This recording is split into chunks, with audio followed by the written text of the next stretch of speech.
More signs of a robust labor market as the U.S. U.S. employers add 275,000 jobs last month. President Biden touted strong job growth in his State of the Union address last night. My inherited economy is on the brink. Now our economy is literally the envy of the world. 15 million new jobs in just 3 years, a record, a record. Unemployment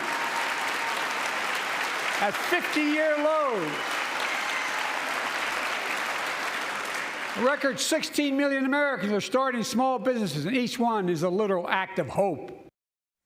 So joining us now for more on all of this is Acting U.S. Labor Secretary Julie Su. Thanks so much for joining us. I do want to get your reaction to some of what the president had to say in his State of the Union address. But first, let's start off with these jobs numbers. Get your reaction to that. Another great jobs report, right? 275,000 jobs created last month.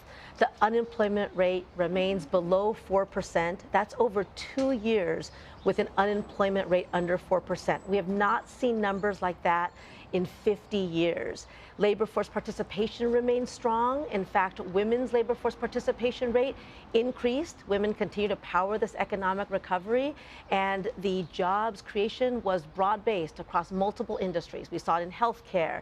We saw transportation and warehousing go up, restaurants and bars, social assistance, as well as government. So all around a continued strong, stable economic recovery and economy. So yesterday in his address, President Biden mentioned creating jobs that pay $100,000 a year without a college degree. What sort of jobs are we talking about? What areas are we seeing these jobs? So the president's economic vision has always been about building things in America, everything from fixing our roads and bridges, making sure every family gets clean drinking water, also bringing advanced manufacturing here. There's no reason why, he always says, semiconductors were invented in America, why we can't make them here.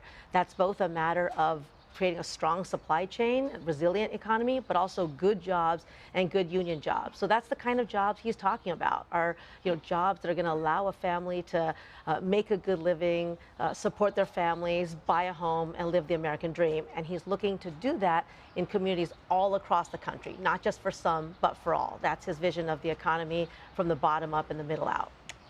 CBS News polling shows that 57% of Americans think that the U.S. economy is actually in bad shape. I mean, we just went over the jobs numbers, and it certainly seems as if you want a job, you can get it. So there seems to be a disconnect when it comes to the numbers and how Americans are feeling. What do you attribute that disconnect to? Right, so I think some of the surveys, are starting to move. Right, I've seen some different results, but I will say, in my job, I have the privilege of traveling across the country to talk to Americans, to meet with workers, to meet with young people who are in a training program for one of the jobs you just asked about. Right, a good union job that's going to allow them to lay pipe 30 feet underground or build something hundreds of feet into the air, and feel like they are contributing to their community. When I do that, I hear optimism, I hear hope.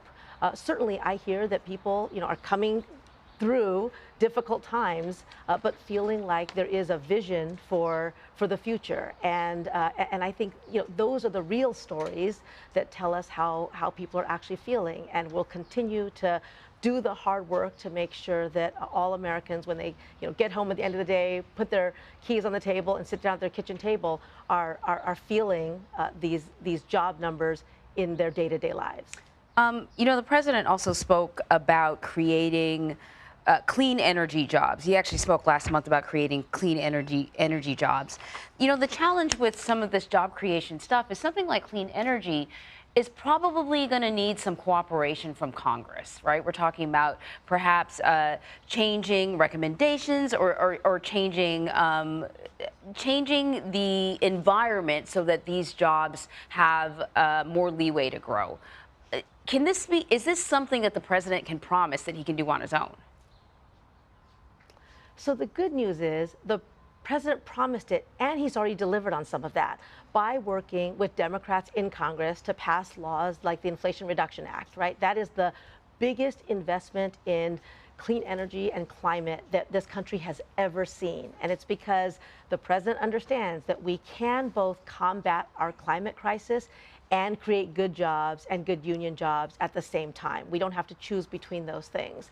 And so our work now over the rest of this year certainly is to implement.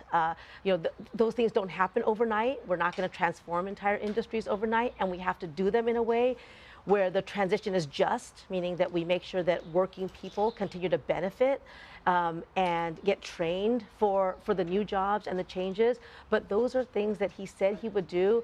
And in terms of working with Congress, he got that part done. And now we are focused on delivering. Acting Secretary, last time you spoke to us, we were actually talking about child labor exploitation in the U.S. And Vlad and I were shocked by some of the numbers. You talked about wanting to make progress in that area. Where are we with that? What's happening? We're continuing to prioritize enforcement. There's just no reason why we should see these kinds of situations, right? Where we're talking about 13-year-olds working the night shift on the kill floor in a meat packing plant, working with toxic chemicals. We're talking about young people who are climbing up on roofs doing construction.